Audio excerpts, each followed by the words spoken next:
And we are live. Welcome, everyone, to the Melanin Initiative. I'm Dr. Kimberly Madison, a doctorally prepared nurse practitioner, and one of your co-hosts here at the Melanin Initiative, along with Geraldine and Alicia, who send their love in their absence. In healthcare, there is often too much information and not enough time. Here at the Melanin Initiative, we avoid TMI by breaking things down into language you can understand. We create a safe space for you to ask your questions and share a nursing perspective without taking up too much of your time. I am so honored and excited to introduce this new series called Becoming Doctor of Nursing Practice. So, this show airs in February, and it's going to be part of a bigger umbrella, what I'm calling history in the making. And so Demetrius doesn't know, but right before your shows aired, I premiered another series called Becoming a Physician. And it's another Black male. And it's just such an honor for me to be able to share both of your stories. And so the idea is that we'll have both of you come back at the end of every semester and share what you've learned. You know, in the beginning, we're going to get your ideas of your perspective of future and your own landscape. And as we follow you throughout now until you graduate, we're going to see how that evolves, really get to learn what it takes in terms of your academic and clinical training, and just broaden our understanding and perspective. And so, what I shared previously with the audience and with Clarence, who is our Becoming a Physician, is the reason I'm even doing this show is because I've been in healthcare for more than almost 15 years, and I was a night nurse for 10 years. And so that really afforded me the time to really talk to patients for a really long time. And they were kind enough to share their experience as a patient. And so, on one hand, I have all these people who are trying to get into healthcare, right? They want to be a nurse, they want to be a doctor, a PA, a nurse practitioner. And so, what I ask them, though, my follow up question is I say, why do you want to be in healthcare? Because they say they want to be a nurse, they say they want to be a doctor. But have you looked into the industry that you're entering, right? And that's even more important of a question after the pandemic. And everyone's answer is pretty much the same: I want to help people. And I think now that I've entered entrepreneurial space and investing in business, well, you can help people a million ways, even in healthcare, actually, right? Which you don't learn until you step away from direct patient care is all the opportunities. And so, but at the core of it is they want to help people. And I think that is commendable, right? I relate to that. But on the other side of that, we have the public who feels that this is just a business. Some of our colleagues feel this is just a business, you know, whose places of work are being taken over by entities. The public feels that we're just here for the money. They feel we don't care. And so it's just a disconnect between why people are getting in and how that's not being how that's not being reflected. And I thought, why don't we just share our stories, right? And people can take from it what they want. But also, sometimes we don't even know our own colleagues' journey. And so, since I've been more dominant in social media and I've been following more physicians, even I have learned a great deal because we each spend so much of our own time investing in how I'm going to become. I didn't spend any time learning how you got here, but yet we're working together. And sometimes even there's a disconnect. And I don't understand why you're not available, why you can't spend more time, why you don't know the answer. You know, you're in that position, yet you still don't know. And there's some frustration there. And even with this doctor of nursing practice, which is both exciting and yet controversial at the same time. And so a big part of that controversy is that there's just a lack of knowledge. And so what we do in healthcare, we just explain things. And so we're going to do that through your journey. And I'm so honored that you would allow us to document this. And so that's why we're doing this. Okay. So before we jump into our questions, I just want to do a quick little disclaimer. This show is for educational purposes only. The opinions expressed here are our opinions alone. They are not a representation of any of our affiliations. If you are experiencing a medical emergency, you should seek medical attention from your healthcare provider. If you're having a physical emergency, you can call 911.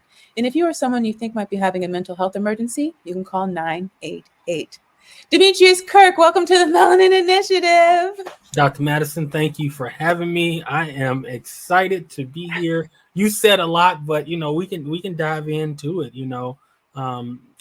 Thank you for taking time out of your day. I know you could have interviewed anybody. You could have picked the thousands of DNPs out there, but you chose me for some odd reason. You may regret it later, but you chose me. So thank you. Oh, it's my honor. And, I have to give a nod to the founder, president, and CEO of DNPs of Color, Dr. Danielle McCamey. I saw your interview with her on LinkedIn, and that's how this came to be. Wow. Yeah.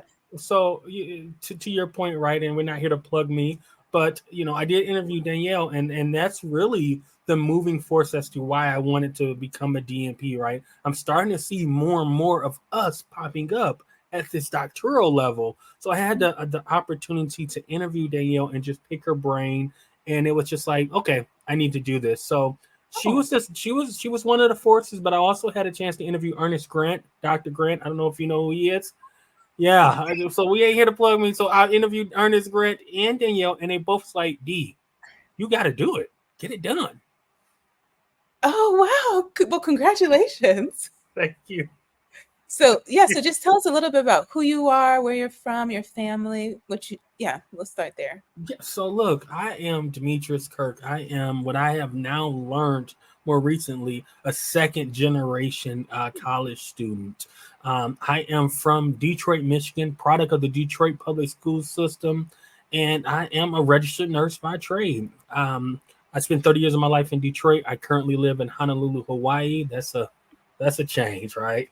And I am passionate about healthcare, so I'm excited to share that journey, but also, my journey into becoming a DNP, because I don't think I have the traditional why I'm in healthcare that you've mentioned. I don't have the traditional college experience that a lot of other people have. So That's wonderful. I loved, and actually, I think that's perfect, right? And I think the more of us who share how we got here, wherever that might be, it really helps the next generation. And that's what I'm personally trying to do through my legacy is elevate the platform of nursing and what it means to be a nurse. I'm sure you've heard it, and maybe you've said it. I'm just the nurse. I'm trying to destroy that phrase because we're more than just the nurse. that's true. So to get us started, can you just tell us what all those letters are after your name? That just means I sat in class a few more weeks than the last person. They mean absolutely. Demetrius is the person. The letters is the byproduct of who my character is. And so when you talk about the letters after my name, the first set of letters is DNP. That is DNP with a C. So I'm a candidate. I'm a candidate for the doctoral nursing degree. And I have about a year left till I'm done. I also hold a master's in business administration with a concentration of healthcare management, healthcare leadership. I hold the covenant, as I love to say, MSN degree, and that MSN degree is in informatics. That's where the word is going. So I have a master's in informatics. Lastly, not least, I have my registered nurse, and then my licensed nursing home administrator. That's something often healthcare providers and healthcare teams you don't see. But that's that little license that allows us to run LTACs and nursing homes and even hospitals, right? You can do so much with those 4 letters behind the name. You are a triple threat. You said you're from Detroit. Is it what up, though? Oh, let me go get the Cardis. Okay. I got some Gators on right now. So some good friends of mine are out in Detroit. My goddaughter lives there. And I love it's one of my second homes. Ooh, well, I am from Detroit. I spent 30 years in Detroit, born and raised. And, I like to say the experiences that I had growing up in Detroit has made me who I am today. I wouldn't be where I am without the experiences that I've had. So, for a lot of people, right, they look at their experiences growing up and say, oh, I can't do whatever because, I've been oppressed. I've been held back. Well, I use that as a platform to move forward. I can't keep blaming my where I am today on something that happened 30 years ago. It just don't work like that. At some point, you got to take ownership. So thank you, Detroit, because now I live beachfront here in Honolulu, Hawaii. Period. So tell us, what was your journey to becoming a nurse? Ooh, so I got into nursing on a bet. And I told you it's not like everybody else. I am a very competition-based person. So I was working at a place in the 16, my very first job, and I had a friend. And he said, "Look, I'm gonna go be a CNA," and I said, "Man, you don't even push carts correctly. How are you gonna be a CNA?" And he was like, "Watch me." He's like, "They pay $9 an hour," and I was like, "I make $4. I make $4." And I said, well, I can go be a CNA. So I literally went and took the class and tested for my CNA license on my 18th birthday. I worked as a CNA and it was a blessing in disguise. I got my first CNA job at a group home, as they call it. And in Michigan, in a group home, even though it was a 40-bed group home, nursing home, even though it was a 40-bed group home, we were able to pass meds, do wound care, trach, suctioning. And that piqued my interest. It piqued because I wanted to know why I was doing all this and only making $9. So, just honest.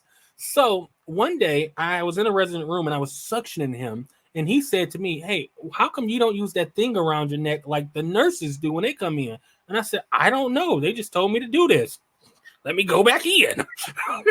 Not knowing. So at that point, I said, look, I can never be in a situation where a patient asks me something and I don't know. Plus, I thought the LPN sitting down doing nothing was actually doing nothing. So I said, I want that job. So I said, okay, I'm going to go back to school and become an LPN because they clearly don't do anything. That was a lie. So from there, as a CNA, I went back to obtain my LPN. So when you say what got me to be a nurse, that patient asked me a question, and I thought they just sat down. And I was like, well, if I can make $20, I'm making $9. Now I'm 21. That's plant money. I'm just being honest, right? But my love for nursing has continued to grow. I became an LPN, worked that, wanted more money, wanted more responsibility, wanted to affect change. I became an RN. And as an RN, it was like, okay, this is great. Well, as you know, I'm positive you know, and every nurse knows, for some reason, we like to tear each other down as nurses. Because we will say, you're an RN, well, why aren't you a BSN? You're a BSN, why aren't you an MSN? You're an MSN, why didn't you a DNP? Well, why didn't you just go be the doctor? So I fell into that trap of, well, you're not a BSN, go back, and all of that. And that's how my journey got to where I am with an MBA and an MSN. For me, I saw nursing as a way out of the hood. Saw nursing as a way out to expand my horizon. See, I'm a little heavier set. I couldn't rob. I can't run. I couldn't do any of that. So I had to become a nurse. And that's the story. I know it's a lot. No, that was awesome. So that friend of yours who said they were going to be a CNA, was that another male? Man, he went on to become a flight attendant. He never took the course. It was another male. So he was just sent there to help you. That's what it was. He was there at the right place at the right time, and I applaud him to this day for inspiring me indirectly to go into nursing, because now I'm in a field where I love and I can't see myself not doing it. I've been doing this since I was 18. I'm 33. I know nothing else. I mean, I pushed carts for a few weeks, right? But I know nothing else besides nursing. Yeah, I love that. And so curious, did you have any hesitancy about being a male nurse at all? Well, I didn't qualify to be a female nurse. So I had no other option. Okay. I've been waiting to use that. So no, for me, my mom, you guys, what caught me about your podcast and when I'm doing your podcast is you did a podcast on sickle cell. And my mom had sickle cell. She transitioned back in 2021, and she lived to be 54 years old, which is amazing. It is. And for me, I didn't have a hesitation because I saw all the nurses caring for my mom throughout the life, black, white, male, female. And I was like, okay, bet I can do this. Now I don't want to really work. So I'm thinking I'm gonna sit down, but I'm like, look, I'm gonna be a nurse and I can help my mom indirectly, right? So there was no hesitation once I started to do it. And like I said, I was motivated behind thinking I was just going to sit down behind the desk, if I'm honest. Thank you for sharing that story about your mother. Really touched by that. So along your journey, did you have mentors or peers who helped you along the way?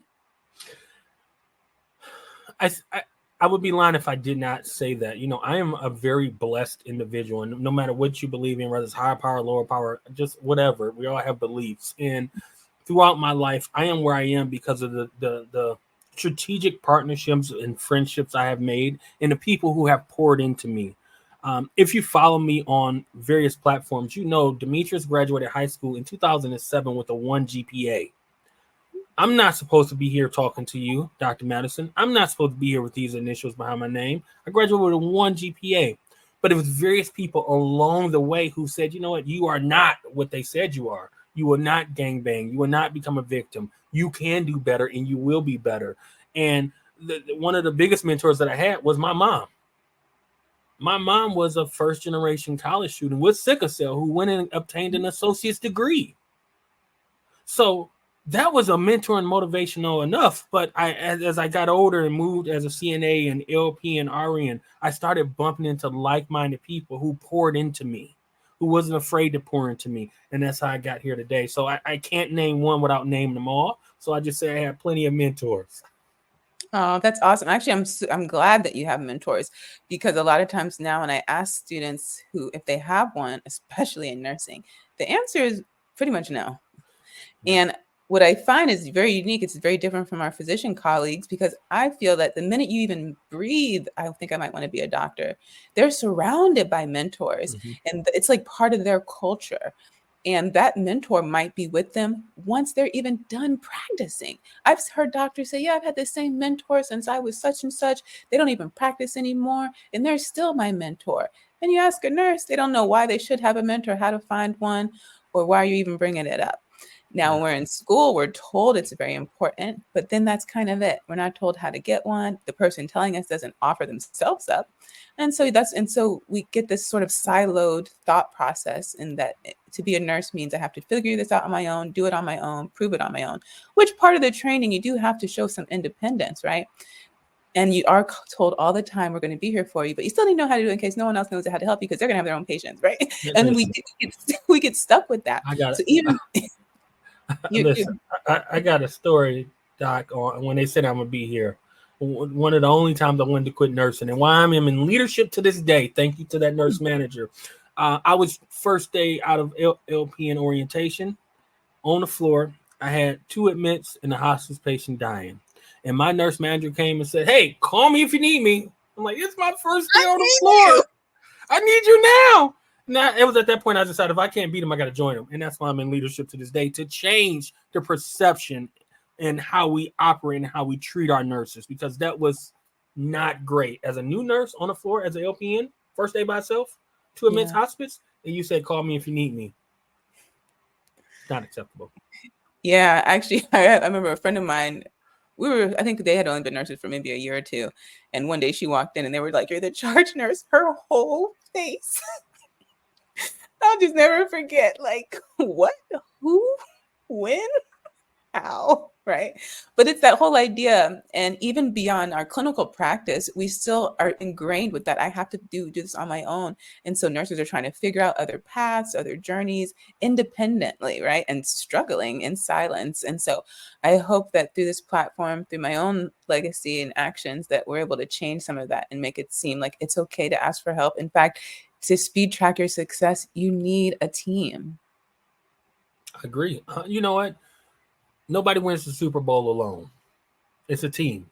There's a coach. There's somebody guiding. Tom Brady got a coach. Tiger Woods has a coach. Michael Jordan had a coach. You need a coach. I'm saying. I mean, it might be something in all these powerful. LeBron James got a coach. It might be something with all these successful people still have a coach that they listen to and who guides them and who corrects them when they're starting to veer off the road. And we can't be afraid to have somebody correct us. I think sometimes that's the problem. We're afraid to have somebody correct us because we have this chip on our shoulder. We've arrived. This isn't time. This isn't GPS. You have not arrived. The day we stop learning is the day we retire. The day we go really to sit down. We should always be willing to learn and listen to others, especially others who came before us. Wow, you're a dynamic personality, excellent leadership. I love your passion. So what school are you at? So I go to Aspen University, and not a plug for Aspen, not at all, the way they work at me.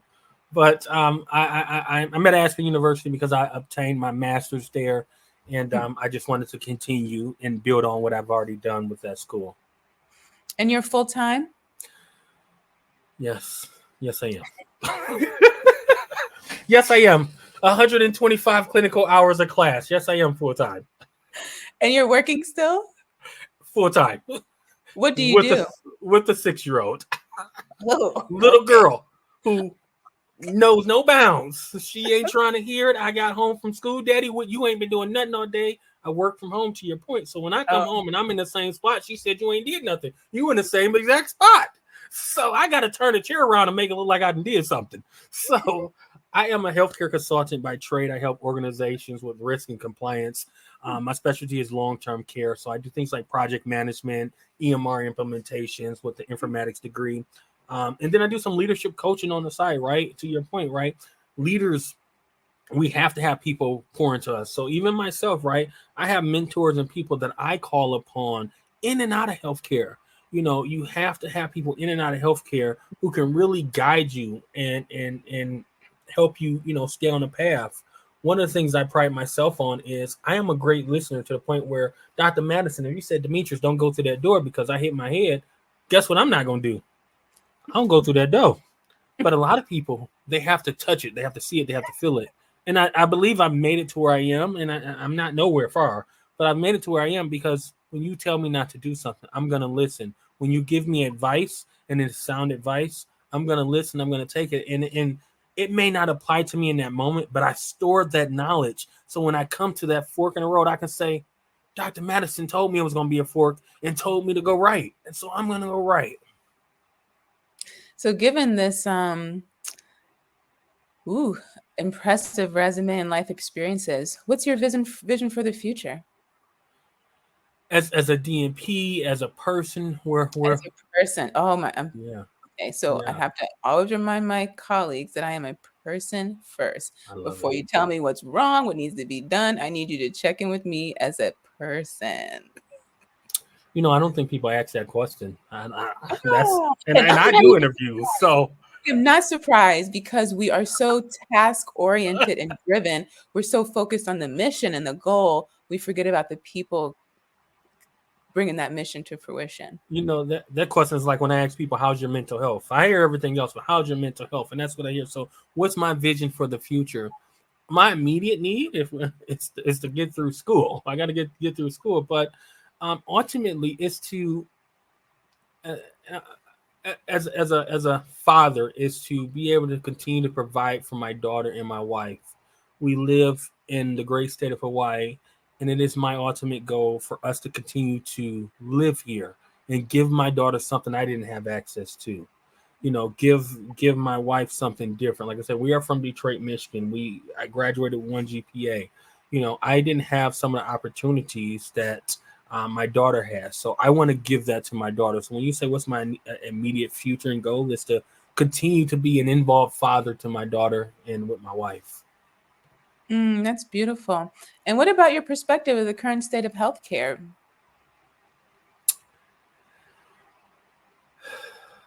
Healthcare is a business. And I think that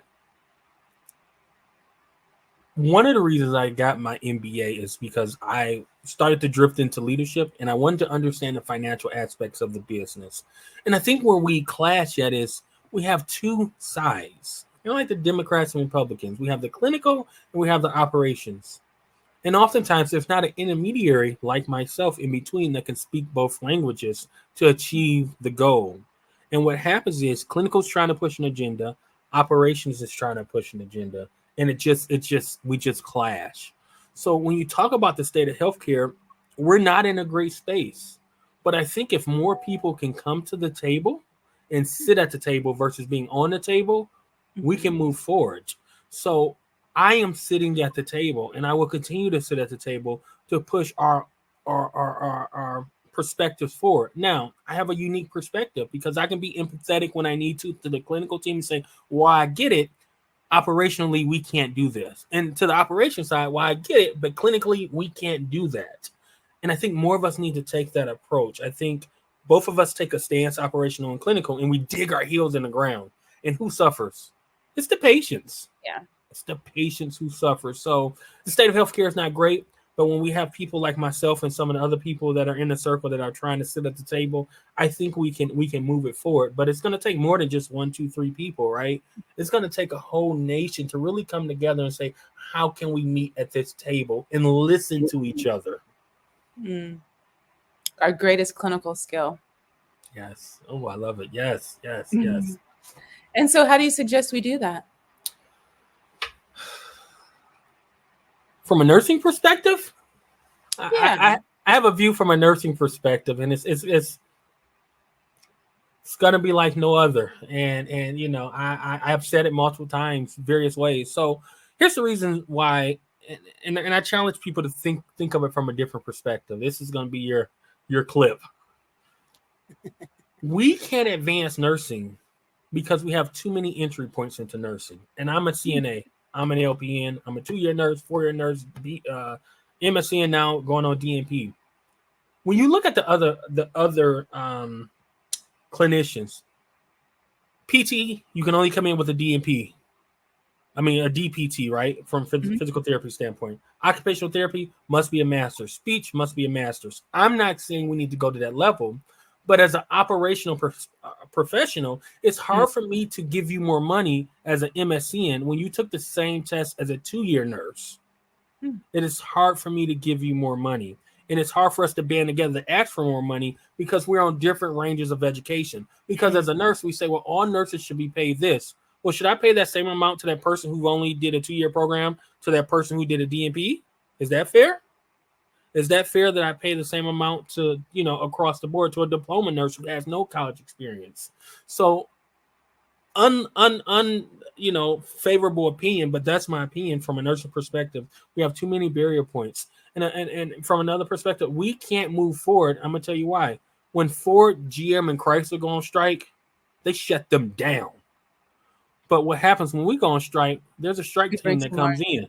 They just bring some more in. And what happens is they play to the nurse's skill set of empathy. You don't want to do this because the patients are going to suffer.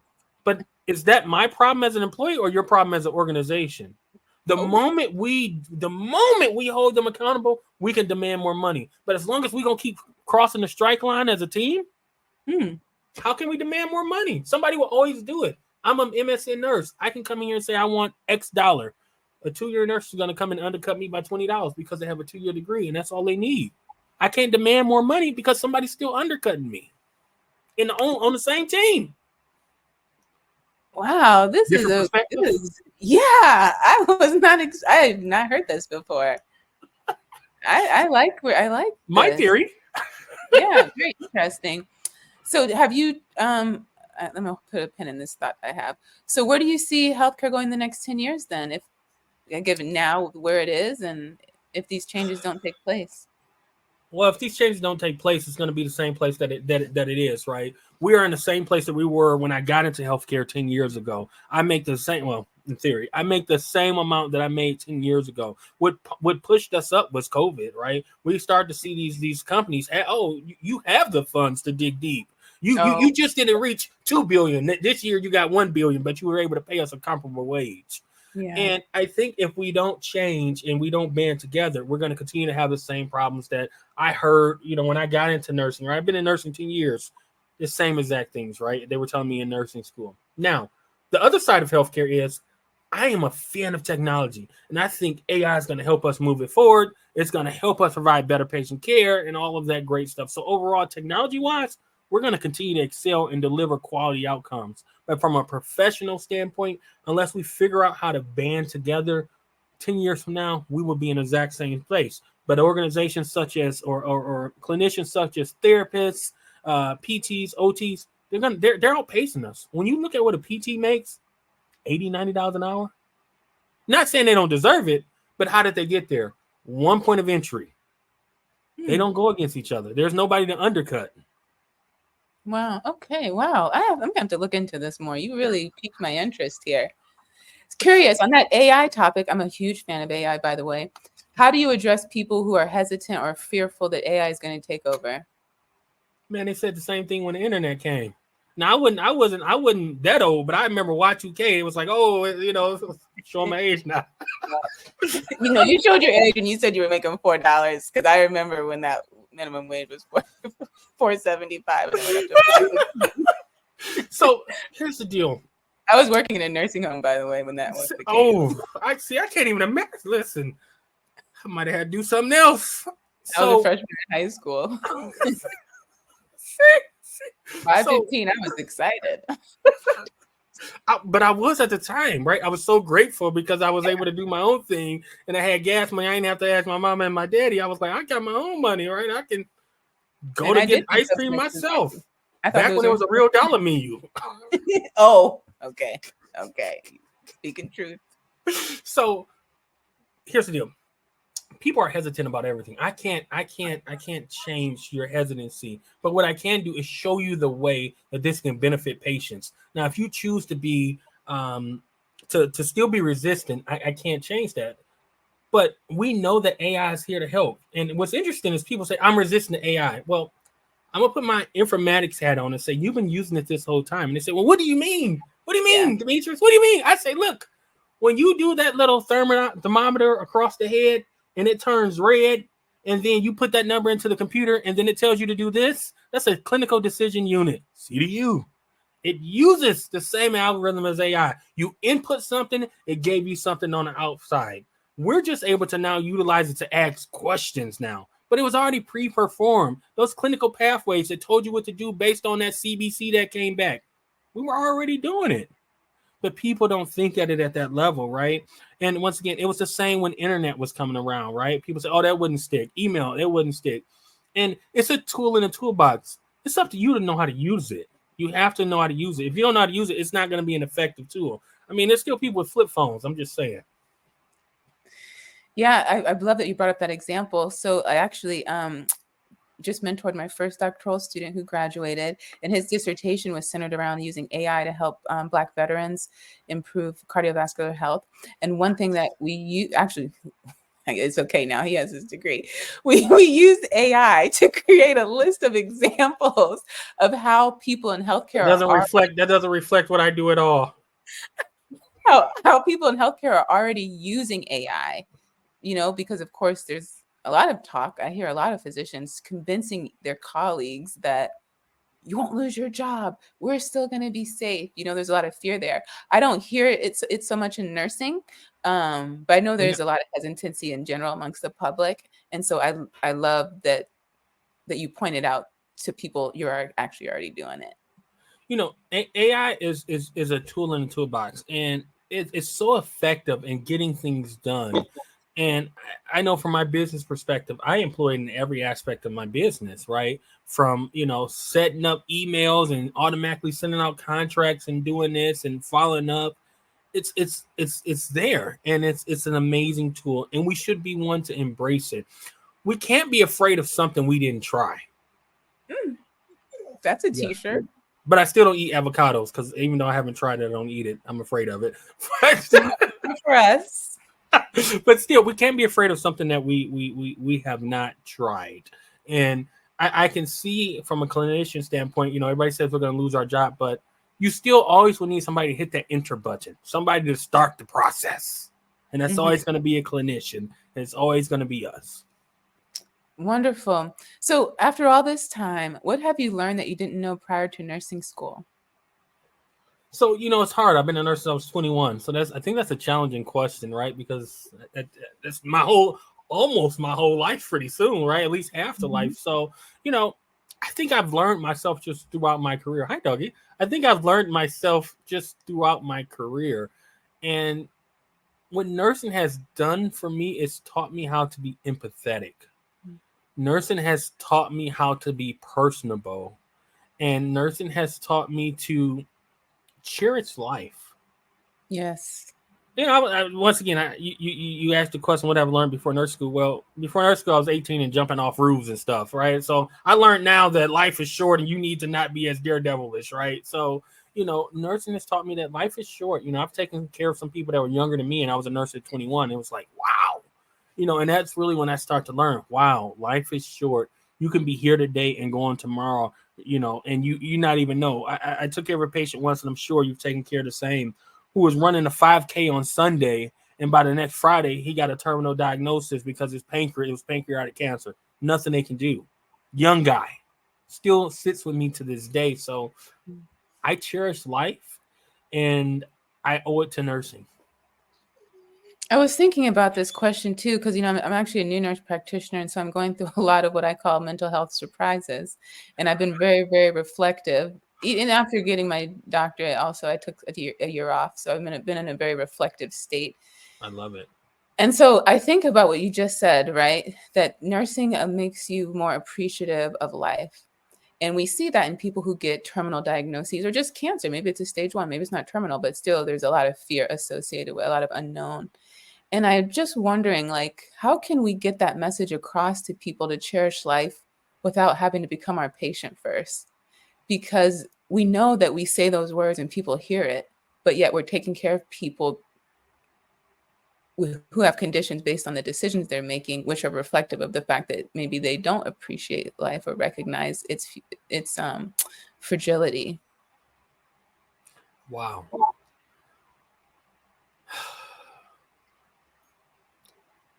I'm gonna speak high level on this out of respect, and I think what's interesting is it has a lot to do with cultural norms. There's certain ethnicities or races that live longer than others, right? They're exposed to, the doctors at a younger age. They're taught to take care of themselves. Maybe they have financial literacy and they can go buy the food that they need to afford to eat healthy. I think I can only speak to the African American community that I was in as African American male. We're low income. We're not readily exposed to health literacy. That's not something that's even taught in school anymore. I didn't have it. So when you say how can we do this? Well, I think we got to start at a young age. Health literacy starts at a young age, because by the time we get 18, 21, we're kind of set in our ways, we healthy. So we're not trying to hear what you're saying. I'm healthy. They start drinking alcohol and doing whatever drugs, and it doesn't affect them now. 10 years from now, when they got diabetes and on dialysis, they're like, oh, somebody should have told me. Well, in fact, I'm sure somebody told you to stop. You just didn't want to listen. You thought you were Superman, but it starts at a young age. So how do we interject into all communities, the appropriateness of eating healthy, the appropriateness of diet and weight loss? And, where I can see we can interject that is, and it's into the schools, right? Hopefully we can figure out programs that can be sponsored into these schools where they can learn that. These schools, try to give you a healthy, balanced diet. But what's interesting is we moved to Hawaii, for example, and every day my daughter has rice on her plate. What is the carb doing every single day? It's great, but is that really healthy?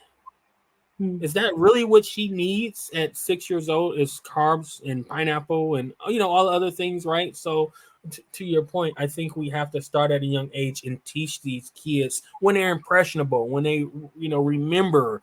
We can start at that age. Now for our adults, right? We have to figure out in healthcare how to make healthcare more accessible. I don't have the answers. I'm not going to dive deep into it. But what I do know is that if I call to seek an answer from my physician, I shouldn't have to wait 3 months to get in to see my physician. I didn't forgot why I called you or why I came. So that's going to discourage me as a whole if I have to wait. So, I think what happens is we just have to have more accessibility to us as clinicians. And I don't have the answer for it. I apologize.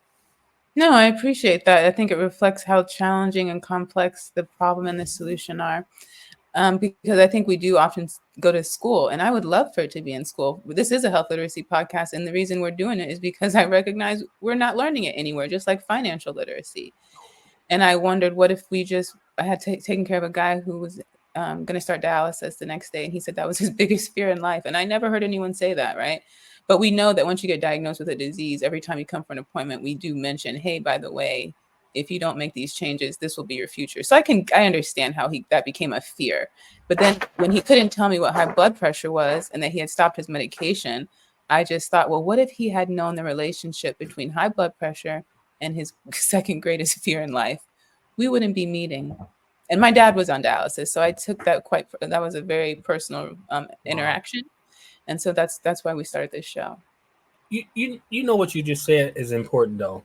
And I'm gonna segment off just a tad now. You wrote me back in, but you just highlight the importance of cultural competency, being able to talk to people at a level that is acceptable for them. People use the term high blood pressure or hypertension, but a lot of people don't know it as that, right? I remember as a home care nurse, I going, hey, doctor said you got diabetes. I ain't got that. You got the sugars? I sure do. And I take that shot every day. So how do we as clinicians remember that we have to bring it down to a level that they understand? And we can do that by doing a teach back and saying, okay, tell me what you've heard. What is your thoughts on what I've just stated? And pull it back out to see if they fully understand. Because like you said, I wonder if he knows, but they could have been telling him all day long, but not at a level that he understood. So it didn't matter if he was telling me. I don't understand that this medication, the side effects is going to make me cough. It's a blood pressure man. It's going to make me cough. And I know I don't like to cough, so I just stopped taking the medication. This medication is going to make me have diarrhea. I know it's for my blood sugar, but I have diarrhea, but nobody told me about that. We failed to tell them that. So cultural competency and health literacy, I think, go hand in hand. And as nurses, if I'm being frank, they don't teach you that in nursing school. So, but we're expected to get out there and teach these people, teach these patients, but we didn't learn cultural competency and health literacy and how to deliver that effectively. Yeah, and I love that you brought up hypertension because I'm on a mission to stop using that word. I want us to only use high blood pressure because just like you said, people will say, I'm not hyper. And then we know how the actions reflect their thought process. Ooh, I like it. But that's cultural competency, right? You're understanding that the patients that you're seeing in your practice don't understand it that way. And I always go back, as I just mentioned, the diabetes versus the sugar, because that was a real thing I had to do as an LPN when I went into a home. I would have to, in the inner city of Detroit, a lot of low income, I would have to break it down in a way that they understood it. And if I wanted to be successful in my teaching, I then had to really get them to teach it back to me. But then sometimes as a nurse, right, we act as therapists, we act as social workers. I had to say, I understand you got it. Now go get the medication and show me that you have it. Oh, I don't have it. And that's another problem as well. It's an economical problem. We can't solve it all, but we can address it and connect them with the appropriate resources. Yes, I agree. So final question. What do you wish you would have known prior to becoming a nurse? That healthcare is a business. That's always my go-to answer. I got into healthcare because I thought I was going to make a difference. And I thought that I was going to be able to provide that care to my patient at the right time, at the right moment, at the right place. And then I realized we didn't even have a bladder scanner. So healthcare is a business, and if it doesn't make dollars, they're not going to do it. And I think that's what hurts. So I think that's what hurts me as a person in healthcare, and why I've transitioned away from the bedside. Unfortunately, we lost another nurse at the bedside, but I'm in a position now where I can help write policies. I can help educate the senior leadership, because I'm a part of senior leadership, on why we must have a bladder scanner, why we must have a vein finder, why we must have X, Y, and Z, because they're going to look and say, okay, you can do an IV, but it's cheaper for us to buy everything independently. We won't get the IV start kit. You can just gather everything. No, that's not effective for the nurse. Let's think about that person. We've saved a penny, yes. And over the course of a year, we've saved $1,000. But you probably lost the nurse because you're like, I'm not about to work here in this old antiquated place. They can't even give me the right tools to do my job. So you've really lost a lot more than you've saved, unfortunately. Wow, you're such an asset to your team. And I love that you were able to really demonstrate that today. And I hope that people learned a lot more, not just about you, but also about nursing and healthcare in general. How can people connect with you? Listen, I am on all socials at Your Healthcare Consultant. That's TikTok, that's Instagram, that's everywhere. I am Your Healthcare Consultant. You can look me up on LinkedIn under this name right here. And just drop me a line, connect. As you see, I'm very personable. I love talking leadership and all things healthcare. I think that with anybody, we have greater movement with synergy, right? 2 or more people working together for the common goal and the common good. We're going to move healthcare forward. None of us can do it alone. Awesome. Do you want to plug your show? She did that for me. So I host a leadership podcast called Sound Leadership with DJ, where I talk to all types of leaders. It can be in and out of healthcare, right? All types of leader. I'm fascinated about leadership, if you have not noticed that about me. But I also host another podcast called Common Ground with SMK Medical, and that's strictly about medical, and that's connecting us with the common ground. So we're getting ready to launch season 2 coming up. I think it's like at the end of this month. And I'm excited to be able to put season 2 out there. I can't give it too much away, but what I can say is my first guest is the first African-American male in the world to have a full face transplant. I'm going to drop that mic. I know that guy. Yeah. He's all over LinkedIn. Yeah. I've recorded with him months ago and I'm just getting it out. But congratulations. Yes. You got some big hitters. I do. And listen.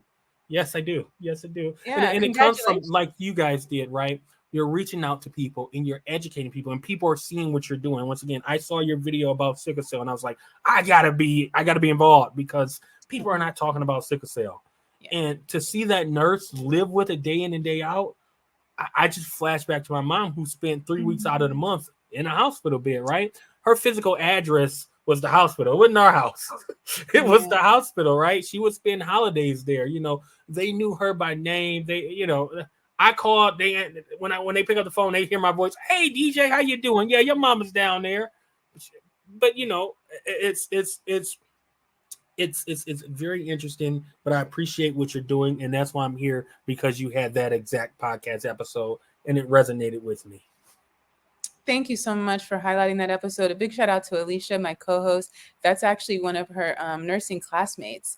Shout out to Alyssa for coming on to being willing to share her story as someone with sickle cell, who's a nurse who cares for sickle cell patients and who's a mom, you know, and my cousin actually has sickle cell. So I know that story very personally. And it's one of our most popular episodes, actually. To your point, because it's not talked about. And just to have that nursing perspective, right? She's able to do what you're doing and be a liaison between those two groups of people who don't always speak the same language. And let me end with this, right? You also had an episode with African-American pharmacists. Yeah, Mark Smith. I watched a couple of y'all things, right? I'm a fan. And that was inspiration. That was inspirational and moving. So keep doing what you're doing. You guys are doing great work, and I'm inspired to see you guys grow here in 2024. And you will continue to grow because you're doing great work. You're having great guests on, and I appreciate it.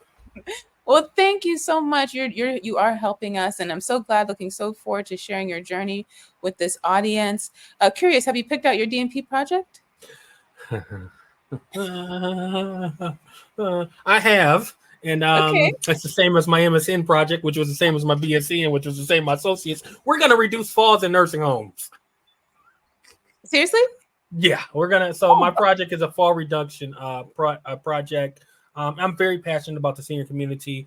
It adds $50 million to the world for falls. 1 in 3 seniors will fall over the age of 65. And sustain a fracture, by the way, which often results in death. So for me, my DNP project is a quality improvement project on reducing falls within nursing homes. I think that, as you know, healthcare is struggling. We don't have all the appropriate staff we would like, but it doesn't mean we can't prevent falls just because we don't have staff. As nurses, we need to make sure, and for providers, we got the appropriate interventions in place for that patient. They can't be canned interventions. Every patient is different. So we need a different intervention for each patient. Wonderful. Such a huge topic, really important topic, and not enough people understand falls because they haven't experienced it. But I've preached to my mom a million times. She is not falling on my watch. Okay. Yeah, people don't take it seriously enough. They don't know. And that's why, you know, you and I and other people out here are out here to increase awareness and understanding. We thank you so much for joining us. We'll put all your information and ways people can connect with you in the description box. You did mention our future. And so we're excited to say that, you know, we're getting close to the end of season 2. We will be taking a hiatus in March and April. We'll be coming back strong in May with season 3, where we'll be focusing more attention on women's health, men's health, and a lot of emphasis on pain.